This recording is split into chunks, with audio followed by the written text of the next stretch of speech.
در دوره چرابینی‌ها بخشیده به Дахсолаии байналмиллалии амал او барои рушди устувор солхои 2018-2028 در ناحیه وسیع تحت عنوان تازگی منبخوی آبی وظیفه شهروندی هر یک موست ازمونی نهیوی دایر گردید.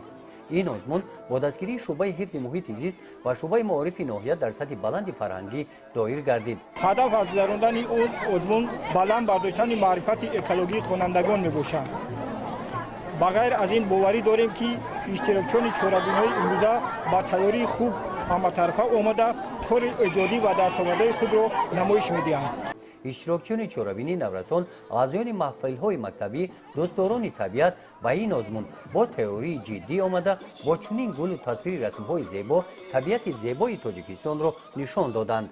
از تماشای این منظره ها چنین برمی‌آید که در دوران صاحب استقلالی تاجیکستان نورسان به طبیعت توجه زیاد پیدا نمودند.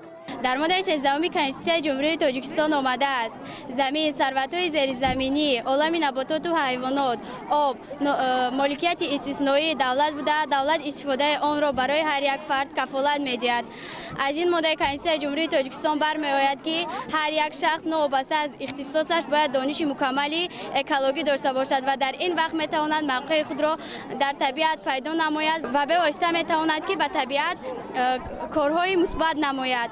چخیلی که دمیتری ایوانویچ مندلیف عالم روس فرموده است طبیعت مثل یک کتاب کشوده در نزد ما است و ما آن را باید احتیاطکارانه مطالعه نماییم.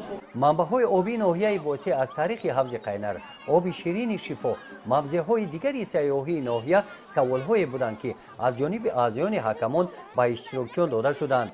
در وصف آب شعرهای زیاد قرائت کرده شدند. شرط دیگری آزمون بخشیده به این موضوع پیشنهاد رسمی بهترین می باشد. مقصد اساسی گذراندن آزمون این پیش از همه حفظ نمودن منبع‌های آبی، ثمرات استفاده بردن ذخیره‌های آن و این چنین برای بلند برداشتن معرفت اکولوژی مردم می باشد.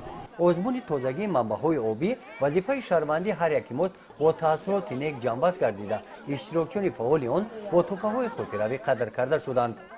گزارش خوجا نظریف خدای نظر ظهوروف از ناحیه واسع برای برنامه اطلاعاتی نوید.